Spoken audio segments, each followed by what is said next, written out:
The Indomitable's bridge shook violently as Velcran weapons hammered against its failing shields.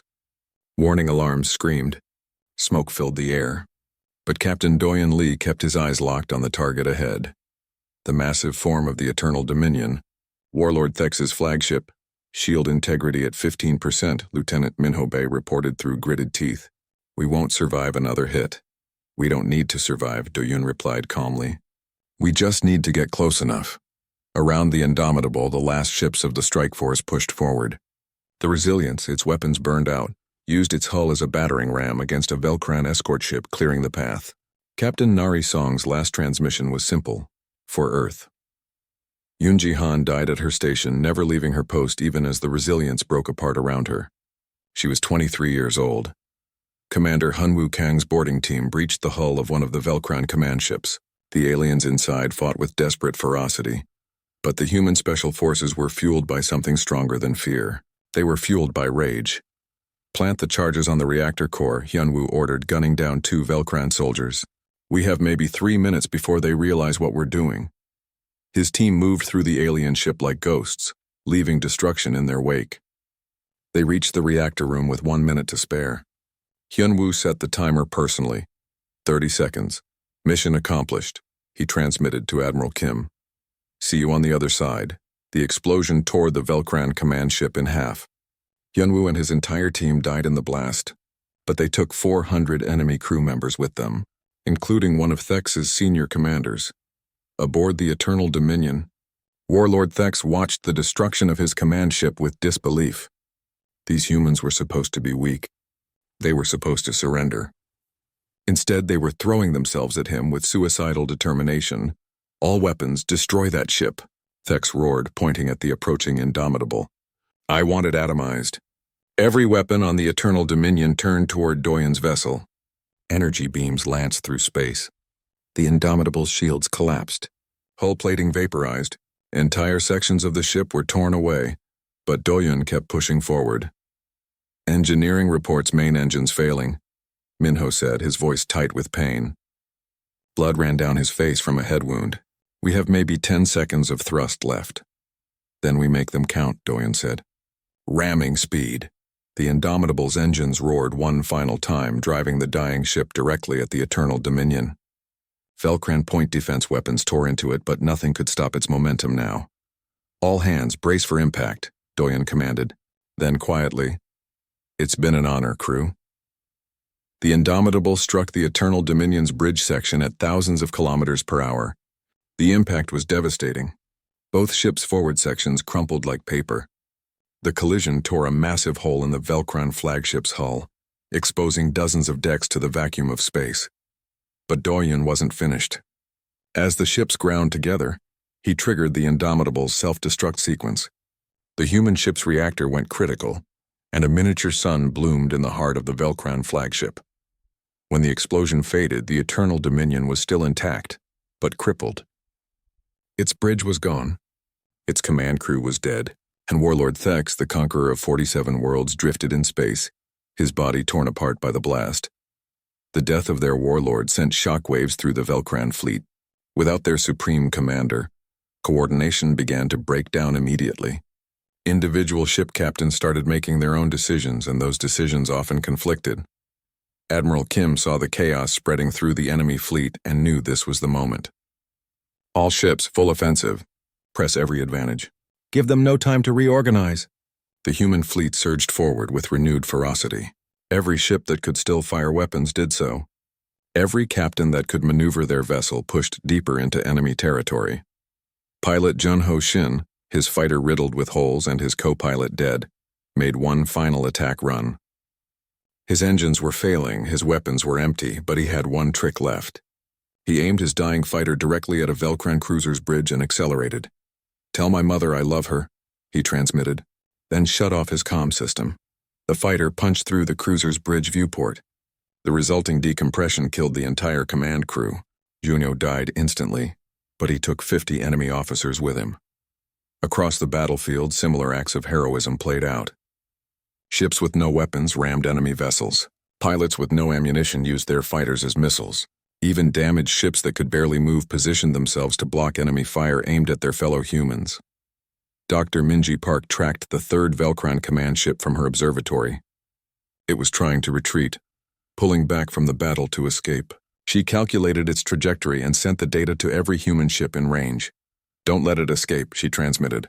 "That's their last command vessel." 20 human ships broke formation to chase it down. They were damaged, low on ammunition, running on failing systems. But they caught the Velcran ship before it could jump to faster-than-light speed. The combined fire of 20 desperate ships overwhelmed the command vessel's defenses.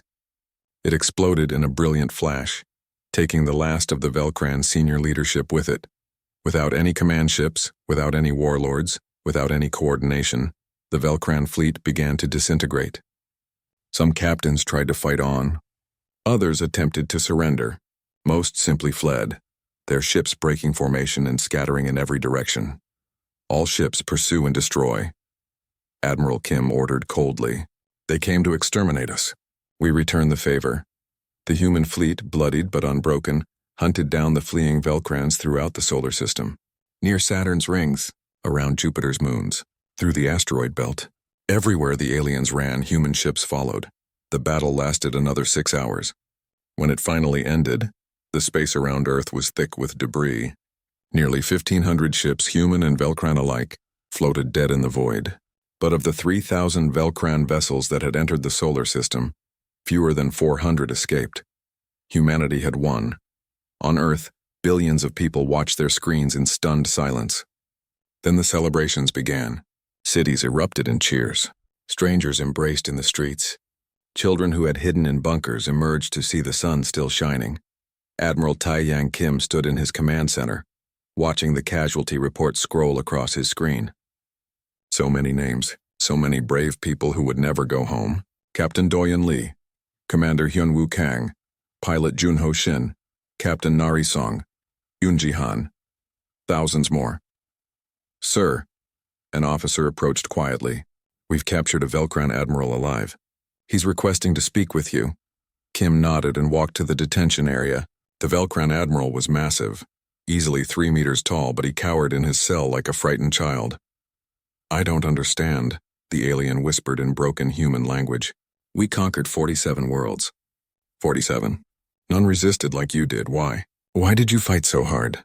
Kim looked at the alien with cold eyes. "Because you made a mistake. You thought this was just another conquest. For us it was survival. You can surrender and live to fight another day.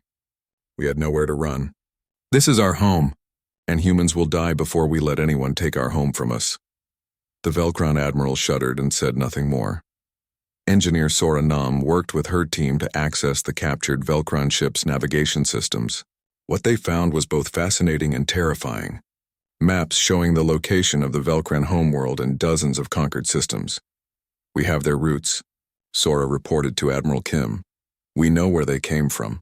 We know where they'll go if they try to regroup." Kim studied the data carefully. The Velcran Empire was vast, stretching across hundreds of light years. This fleet had been just one of many. If Earth remained passive, more would come. "Prepare a message," Kim ordered. "We're sending it with one of the Velcron escape ships." The message was simple. It contained footage of the battle, showing Velcran ships burning and broken. It showed human vessels ramming enemy cruisers. It showed the destruction of the Eternal Dominion.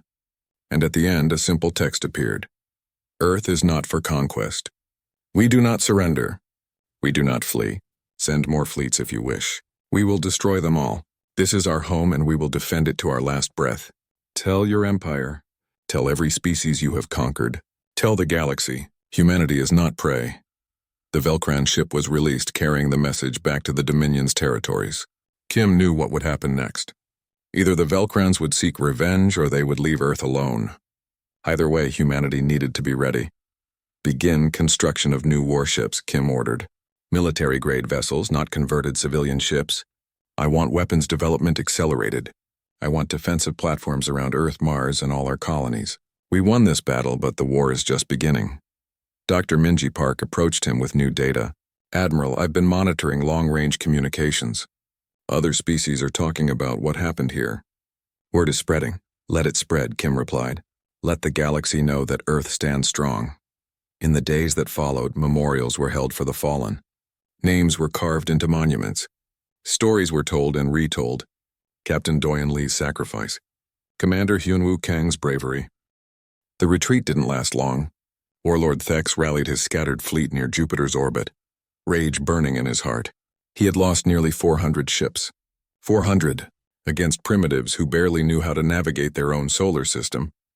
But he still had numerical superiority. Over 2,000 vessels remained under his command. The humans, he knew from his intelligence reports, had perhaps 900 ships left after the brutal fighting. The math still favored him. "We end this now," Thex declared to his assembled commanders via holographic link. "No more caution. No more tactical retreats. We gather every ship, form one massive fleet, and we crush them utterly. Then we burn their homeworld to cinders as an example to the galaxy." His commanders agreed. Some out of loyalty, others out of fear, but they all agreed. Within 12 hours, the Velcron fleet would begin its final approach to Earth. On Luna, Admiral Taeyang Kim stood before a massive holographic display showing the positions of every human vessel. His officers waited quietly, knowing their commander was formulating a plan. The human fleet now numbered just over 1,200 ships, including the civilian vessels that had proven their worth in battle. But Kim knew the truth. The Velcrans still outnumbered them 2-1, and this time, the enemy wouldn't be overconfident or careless. Dr. Minji Park entered the command center carrying a data tablet. Her eyes were red from lack of sleep, but her voice was steady. "Admiral, I've completed my analysis of the Velcran quantum signatures. I can now identify their command ships with 95% certainty." Kim turned to her, interest sparking in his tired eyes. "How many command ships do they have?" "3 main ones," Minji replied, displaying the data, including Warlord Thex's flagship. "If we could eliminate all 3 simultaneously, their command structure would collapse." Captain Doyen Lee, standing nearby, understood immediately. A decapitation strike. "But we'd have to get through their entire fleet to reach those ships." "Not if we're willing to sacrifice everything to do it," Kim said quietly. The room fell silent. Everyone understood what the Admiral was suggesting. A suicide mission. Ships and crews sent on a one-way trip to destroy the enemy command. Doyen stepped forward without hesitation. "The indomitable volunteers, sir." "As does the resilience," Captain Narisong's voice came through the comm system. She had been listening to the briefing from her ship. "My crew knows what's at stake." Within an hour, dozens of other captains had volunteered. Too many, in fact. Kim had to select which ships would go, knowing he was choosing who would live and who would die. He chose the fastest ships with the heaviest weapons. The Indomitable would lead the strike force. 40 vessels in total, including both military and civilian ships. Their mission was simple in concept, impossible in execution. Punch through 2,000 enemy ships to kill 3 command vessels. Commander Hyunwoo Kang approached Kim privately. "Admiral, my special forces can help. If we can board those command ships during the chaos, we can detonate their reactors from the inside." Kim studied the younger man's face. "You understand you probably won't come back." "I understand that if we don't try, nobody comes back," Hyunwoo replied. "My team is ready." Engineer Sora Nam worked frantically to give the strike force every advantage. She had one more trick to offer, though it was risky. "I can overcharge the pulse weapons," she explained to the strike force captains. "Triple the normal output. But the systems will burn out after maybe 20 shots. After that, you'll have no weapons at all." Captain Doyen Lee didn't hesitate. "Do it. We only need 20 shots if every shot counts." Pilot Junho Shin and his fighter squadron would create the diversion. Their job was to draw as many Velcran ships away from the command vessels as possible, creating openings for the strike force to exploit.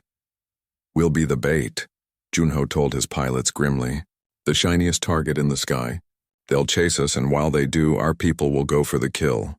Yoonji Han, the young civilian gunner aboard the Resilience, recorded a message for her family. Her hands shook as she spoke to the camera. "Mom, Dad, if you're watching this, it means I didn't make it back. I'm scared. I won't lie about that. But I'm also proud. Proud that I got to stand with Earth's defenders. Proud that I didn't run. Tell my little brother to be brave. Tell him his sister fought for his future. She wasn't alone." Across the strike force, soldiers and civilians alike recorded their final messages.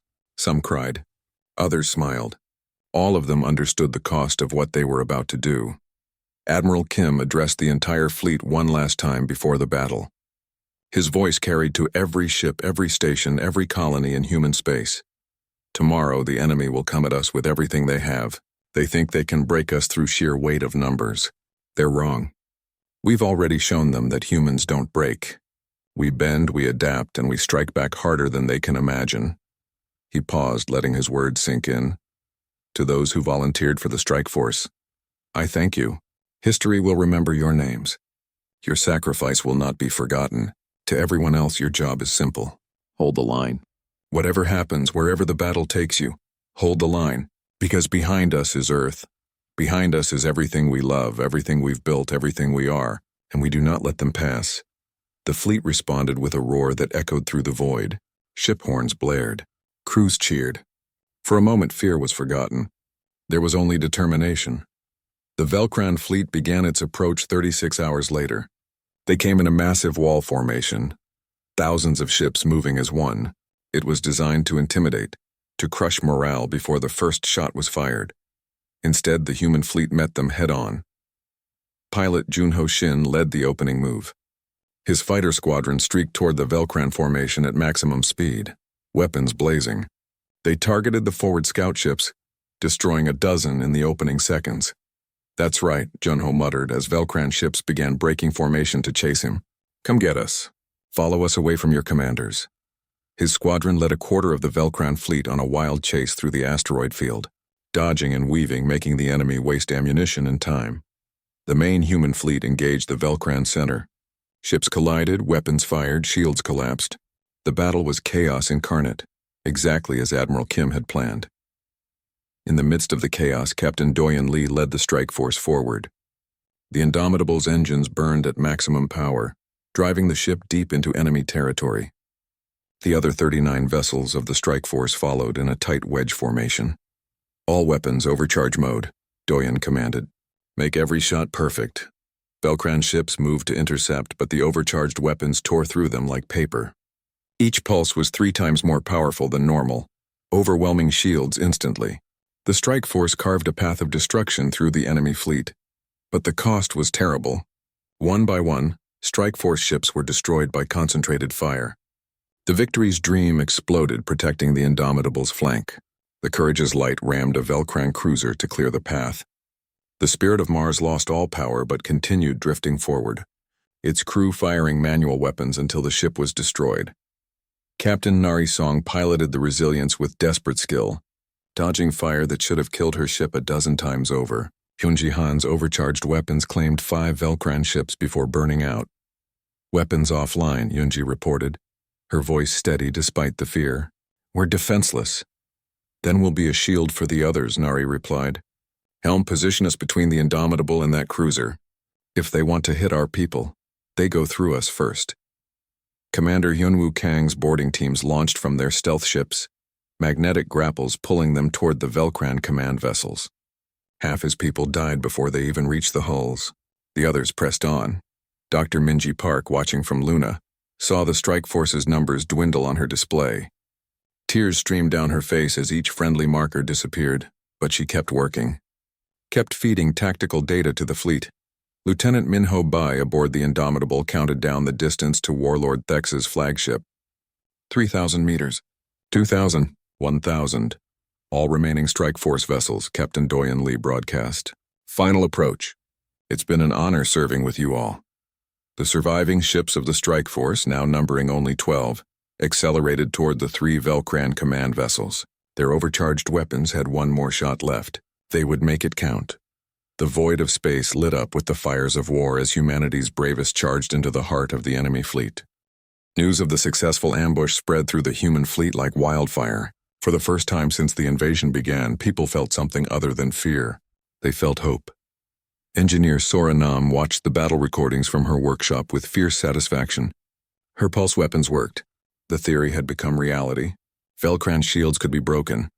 Send the updated specifications to every ship, she ordered her team. Every vessel with these weapons needs to know the optimal firing pattern. 30 pulses per second concentrated on a single point. That's how you crack them open. The data streamed out to the fleet within minutes. Captains and gunners studied the information carefully. This was the edge they needed. Captain Nari Song stood on the bridge of the Resilience, her converted cargo hauler now bristling with weapons.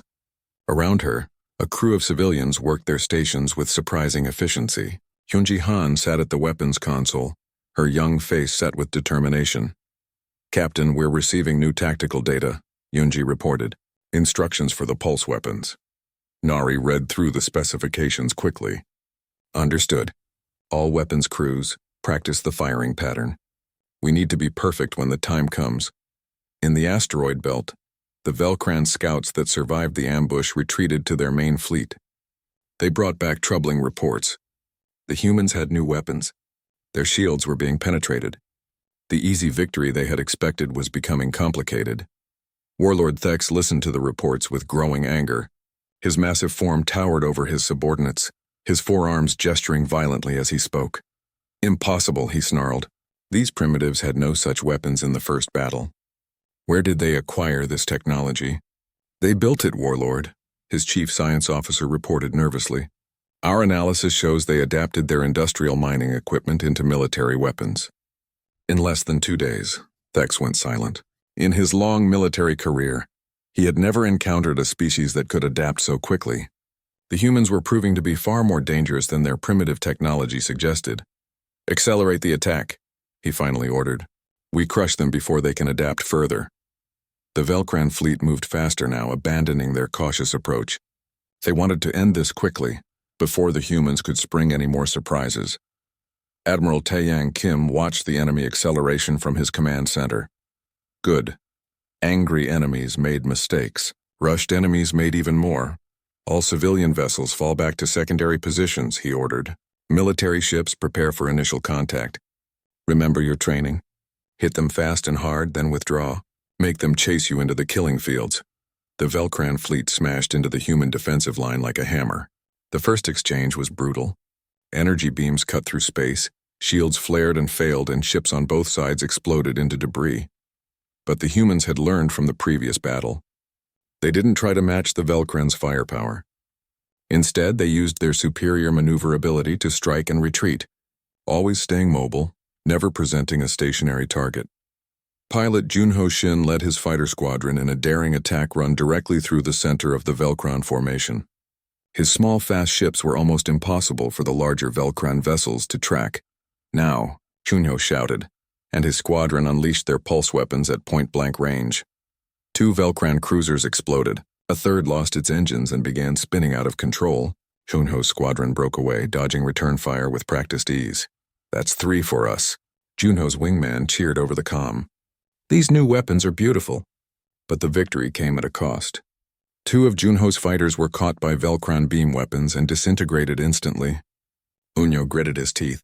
Every loss hurt, but they couldn't afford to mourn yet. Not until the battle was won. Commander Hyunwoo Kang watched the main battle from his stealth ship, waiting for his moment. His special operations team had a different mission. While the fleets fought, he would strike at the Velcran support vessels. "Target the supply ships," Hyunwoo ordered quietly. "No army fights without ammunition and fuel." His team of small, stealthy vessels slipped past the fighting and approached the Velcran rear formation. The supply ships were lightly defended, their commanders assuming they were too far from the battle to be at risk. They were wrong. Hyunwoo's team attached magnetic charges to 3 supply vessels and retreated silently. The charges detonated simultaneously and the explosions lit up the darkness. Fuel and ammunition cooked off in a chain reaction that destroyed 5 more ships. The Velcran fleet's rear guard panicked, breaking formation to hunt for the attackers. This created gaps in their defensive line, gaps that Admiral Kim immediately exploited. "All ships push forward through the openings," Kim commanded. "Split their formation. Don't let them regroup." The human fleet surged through the gaps like water through a broken dam. The battle's character changed in moments. What had been an organized engagement became a chaotic brawl. This suited the humans perfectly. Captain Doyen Lee maneuvered the Indomitable with skill born from decades of experience. His ship darted between larger Velcran vessels, pulse weapons blazing. Every shot was calculated, every maneuver precise. "Target their engines," Doyen ordered his weapons officer. "Disabled ships can't fight." The Indomitable's weapons carved through a Velcran destroyer's engine section. The alien ship went dark, powerless and helpless. Doyen didn't waste time finishing it off. There were other targets, other threats. Dr. Minji Park, monitoring the battle from Luna Observatory, made a critical discovery. She had been analyzing the quantum signatures of the Velcran ships looking for patterns. Now she found one. "Admiral Kim," she broadcast urgently, "I'm detecting unusual quantum emissions from one of their larger vessels. It's different from all the others. I think it might be their command ship." Kim processed this information quickly. If they could identify the Velcran command structure, they could target it specifically. Decapitation strikes had won battles throughout human history. Why not in space? "Send me the coordinates," Kim ordered. "All ships, new priority target incoming." The data flowed to every human vessel. Suddenly, hundreds of ships adjusted their attack vectors, all focusing on a single massive Velcran battleship near the center of the enemy formation. Warlord Thex, aboard the Eternal Dominion, noticed the shift in human tactics too late. By the time he realized his ship had been identified as a command vessel, dozens of human ships were already closing in. "All escorts, defensive formation," he roared. "Protect the flagship." But his escorts were scattered across the battlefield, engaged with other human ships. Only a handful could respond in time. Captain Nari Song led the civilian fleet into the attack with surprising ferocity. The Resilience might have started life as a cargo hauler, but Soranam's weapons had given it real teeth. "All weapons, concentrate fire on that battleship's shield generators," Nari commanded. "Yoonji, I need perfect shooting." Yoonji Han's hands moved across her controls with growing confidence. She wasn't a trained soldier, but she was learning fast. Her first burst missed. Her second struck true. By the third, she was hitting exactly where she aimed. "Shield generators damaged," someone called out. "Their defenses are weakening." Other civilian ships joined the assault. Mining vessels that once hauled ice now fired weapons designed to crack asteroids. Passenger liners that once carried tourists now launched missiles. Every ship, no matter how humble its origin, contributed to the attack. The Velcran escorts fought back desperately, but they were overwhelmed by sheer numbers. For every human ship they destroyed, 2 more took its place. Lieutenant Minho Bai, monitoring the tactical situation aboard the Indomitable, noticed something important. "Captain Lee, the enemy formation is starting to fragment. Some ships are trying to retreat." Doyen Lee allowed himself a small smile. "They're losing cohesion. Once a fleet breaks, it's almost impossible to reform in the middle of battle. Press the advantage." Across the battlefield, individual Velcran captains began making their own decisions. Some fought with desperate courage. Others tried to flee. A few attempted to surrender, though their messages were ignored. The humans had learned that the Velcrans gave no quarter. They would receive none in return. Warlord Thex watched his perfect invasion crumble around him. This wasn't how conquests were supposed to go. The primitives should have surrendered. They should have begged for mercy. Instead, they fought like demons, adapting and learning with every passing minute. "Order all ships to concentrate around the flagship," he commanded. "We make our stand here." But many of his captains never received the order. Communication networks damaged by human attacks were failing. The Velcran fleet, once a coordinated war machine, was becoming a mob of individual ships fighting for survival. Admiral Kim saw the disintegration of enemy command and knew this was the moment. "All ships, full assault. Show them that Earth does not yield." The human fleet attacked with renewed fury. Pulse weapons tore through Velcran shields. Missiles found their marks, and slowly, inevitably, the tide of battle turned. When the sun rose on Earth the next day, the space around the planet was filled with debris. Human and Velcran ships alike floated dead in the void. But the Velcrans were retreating, pulling back toward the outer system. They had come expecting an easy conquest. They had found a war instead. The battle near Mars lasted 6 brutal hours. When it was over, 40 human ships floated dead in space, their hulls torn open and their crews lost to the void. Admiral Taeyang Kim ordered a retreat, and what remained of his fleet limped back toward Earth. In the command center, Kim studied the battle recordings with Captain Doyen Lee and several other senior officers. They watched the footage again and again, looking for any weakness in the enemy vessels. "There," Doyen said suddenly, pointing at the screen. "Watch the shields when they take multiple hits in quick succession." The officers leaned closer. In the recording, a human cruiser fired 3 shots at an alien vessel within 2 seconds. The first 2 shots were absorbed by the shields. But the third shot, arriving just a fraction of a second after the second, penetrated slightly before the shield reformed. The shields have a refresh rate, Doyen continued, excitement growing in his voice. It's fast, maybe half a second, but it's there. If we hit them with rapid pulses instead of sustained beams, we might break through. Admiral Kim nodded slowly. Get Engineer Soranam on the line, now. Soranam was in her workshop when the call came.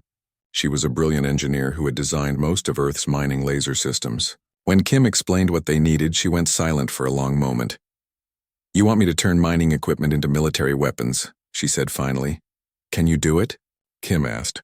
Sora looked at the designs already forming in her mind. Give me 48 hours and every mining laser we have in the solar system. I'll give you weapons that can crack those shields. While Sora worked, the alien fleet continued its advance. They moved slowly now, more cautiously. The battle near Mars had shown them that humans could fight, perhaps not well enough to win, but well enough to hurt them. The alien commander, Warlord Thex, sat in his throne aboard the massive flagship Eternal Dominion. He was furious. 47 worlds had surrendered to him without firing a shot. These humans should have done the same. Instead, they had destroyed 6 of his ships and damaged 20 more. Send them another message, Thex growled to his communications officer. Tell them they have 48 hours to surrender. If they refuse, we will burn their planet until nothing remains but ash. On Earth, people prepared for the worst. Some fled to underground bunkers.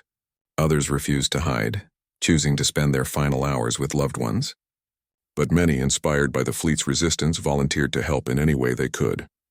Commander Hyunwoo Kang led Earth's Special Operations Forces. While the main fleet prepared for the next battle, he took a team of 20 soldiers on a dangerous mission.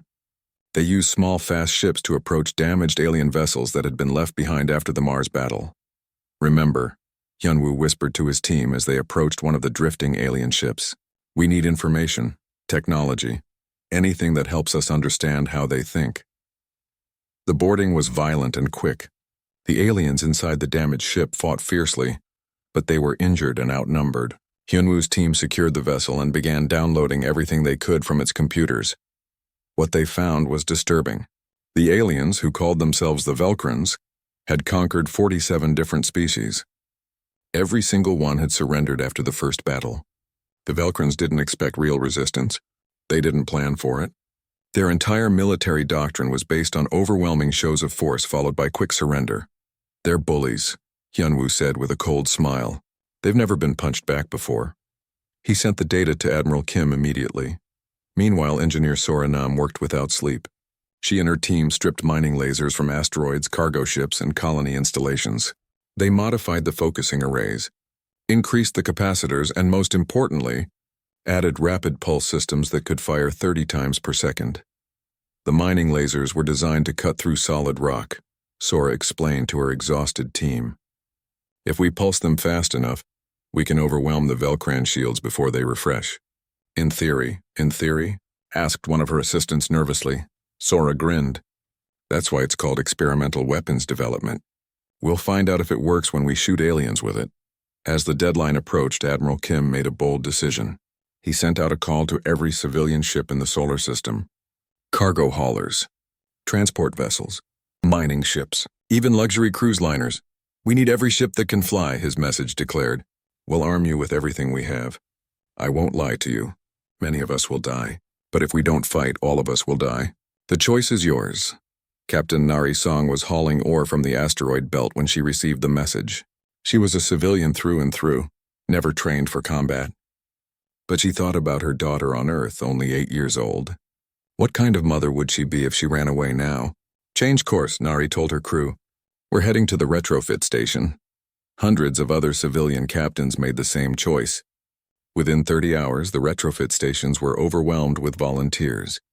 Engineers worked frantically to install weapons, shields, and armor onto ships never designed for combat. A young woman named Yoonji Han arrived at a recruitment station with no experience whatsoever. I can learn, she told the recruiting officer. Teach me to shoot. She was assigned to Captain Nari Song's vessel, now rechristened the Resilience. Yoonji trained on the new pulse laser systems for 12 hours straight, her hands blistering from the practice. But she refused to quit. Across human space, Similar stories unfolded. Accountants became gunners. Teachers became shield operators. Students became sensor technicians. Humanity was transforming itself into a weapon. Pilot Junho Shin tested the new fighter tactics in the asteroid belt. His squadron practiced using the massive space rocks as cover, striking fast and retreating before the enemy could respond. "We're smaller and faster," Junho told his pilots. "We can't match them in a straight fight, so we don't fight straight. We fight dirty." His squadron practiced ambush runs until they could execute them perfectly. They learned to use the asteroids not just as cover, but as weapons, using tractor beams to hurl massive rocks at enemy positions. When the 48-hour deadline passed, Admiral Kim sent his response to Warlord Thex. It was simple and direct. No. The Velcran fleet accelerated toward Earth. Their sensors detected the human fleet assembling near the moon. Their computers counted the ships and calculated victory. 1,200 human vessels against nearly 3,000 Velcran warships. The numbers still favored the Velcrans. But numbers didn't tell the whole story. Lieutenant Minho Bai, tactical officer aboard the Indomitable, studied the approaching enemy formation. "Sir, they're not adapting their tactics. They're using the same formation as before." Captain Doyen Lee smiled grimly. "They still think we're going to surrender. They think this is all theater. Should we show them otherwise?" Minho asked. "Not yet," Doyen replied.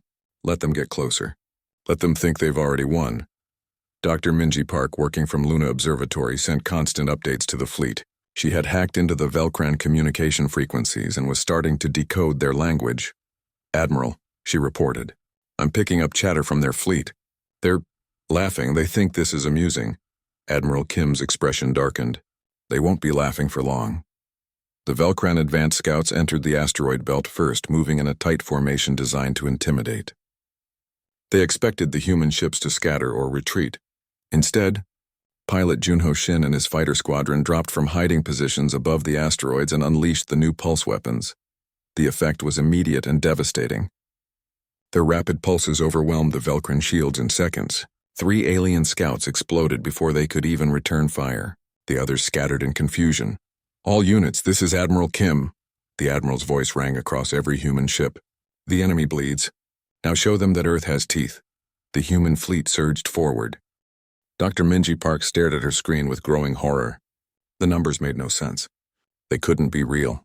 She ran the calculations again, her fingers shaking as they moved across the keyboard. The result was the same. Something massive had just appeared at the edge of the solar system. "Run it again," she whispered to herself, even though she had already checked 3 times. The gravitational readings were impossible to ignore. Whatever had emerged near Neptune was huge. Not one object. Many objects. Hundreds of them. Minji reached for her communication device with trembling hands. She pressed the emergency channel that connected directly to Earth's military command. A voice answered immediately. "This is Luna Observatory calling Earth Defense Command. We have a situation." Within 30 minutes, Admiral Taeyang Kim stood in the command center, watching the same data that had terrified Minji. His face remained calm, but his eyes told a different story. He had spent 40 years in Earth's Defense Force. He had fought pirates in the asteroid belt. He had commanded rescue missions when colonies failed, but he had never seen anything like this. "How many?" he asked quietly. Minji's voice was barely a whisper. "Over 3,000 vessels, sir. They're not ours. They're not from any human colony." The room fell silent. Every officer and technician stopped what they were doing. 3,000 ships. Humanity's entire military fleet numbered only 800 vessels. "Where are they heading?" Admiral Kim asked. "Toward us, sir." "Toward Earth." The Admiral closed his eyes for just a moment. When he opened them again, his jaw was set with determination. "Sound the alert. Mobilize every ship we have. Contact all colonies. I want every captain ready for orders within the hour." Across Earth, Mars, and the scattered colonies on Europa and Titan, alarms began to sound. Soldiers ran to their posts. Pilots sprinted to their ships. Families gathered around screens, watching the news with growing fear. On the flagship Indomitable, Captain Doyen Lee received his orders and immediately began preparing his crew. He was a veteran of numerous conflicts, a man known for staying calm under pressure. But as he looked at the sensor data showing the approaching fleet, even he felt a cold knot forming in his stomach. "Captain, we're receiving a transmission," said Yuna Choi, his communications officer. She was young, barely 25, and this was her first real crisis. Her voice shook slightly. It's coming from the unknown fleet. Put it through, Doyen ordered. Static filled the bridge. Then a voice spoke cold and mechanical, using broken human languages mixed together. Surrender. Assimilation inevitable. Resistance futile. Submit or be destroyed. The message repeated 3 times, then cut off. Doyen looked at his crew. Their faces showed fear but also anger. Good. Fear without anger led to surrender. Fear with anger led to fighting. Send this message back, Doyen said clearly. Tell them humanity doesn't know how to surrender. Yuna hesitated for only a second before typing the message and sending it. No response came. At Earth's United Council headquarters, politicians argued furiously. Some demanded immediate surrender. Others called for negotiation. A few brave voices called for resistance. We can't fight them, shouted one counselor. Look at the numbers. We'll be slaughtered. And if we surrender? Challenged another. What happens then? Slavery, extinction? We don't even know what they want. Admiral Taeyang Kim stood at the podium waiting for silence. When the room finally quieted, he spoke with a voice that carried the weight of decades of service. They want us to be afraid, he said. They sent that message to break our spirit before they even fire a shot. They've done this before. This fleet is too organized, too coordinated. They've conquered other worlds. They think we're just another easy target. He paused, looking at each council member in turn. They don't know who they're dealing with. They see prey. They're about to learn we're predators. The vote was close, but it passed. Earth would fight. 2 days later, the alien fleet crossed Mars's orbit. They moved with terrifying purpose, ignoring all attempts at communication. As they passed the unmanned research stations orbiting Mars, they opened fire without warning. The stations exploded in brilliant flashes of light. Dr. Minji Park watched from Luna Observatory as each station vanished from her sensors. Tears ran down her face. She had friends on those stations. Had. Past tense now. The aliens continued their advance, heading straight for Earth. Admiral Kim assembled his fleet near the asteroid belt. 800 ships against 3,000. The odds were terrible, but he had a plan. The asteroids would provide cover. His ships were smaller and more maneuverable. They could use the terrain to their advantage. All ships, this is Admiral Kim, he broadcast to the entire fleet. Today we face an enemy that thinks we're weak. They've traveled across the stars expecting an easy victory. They've conquered before and think they'll conquer again. But they've made one critical mistake. He paused for effect. They forgot to ask Earth's permission. Across the fleet, crews cheered. The sound echoed through ship corridors, bringing courage to frightened hearts. Captain Doyen Lee positioned the Indomitable at the front of the formation. His crew worked with practiced efficiency, charging weapons and preparing shields. Around him, hundreds of other ships did the same. The alien fleet emerged from the darkness like a swarm of metal locusts. Their ships were huge, dark vessels covered in strange symbols. They moved in perfect formation, displaying a level of coordination that spoke of centuries of military experience. On Earth, billions of people watched their screens in silence. Parents held their children.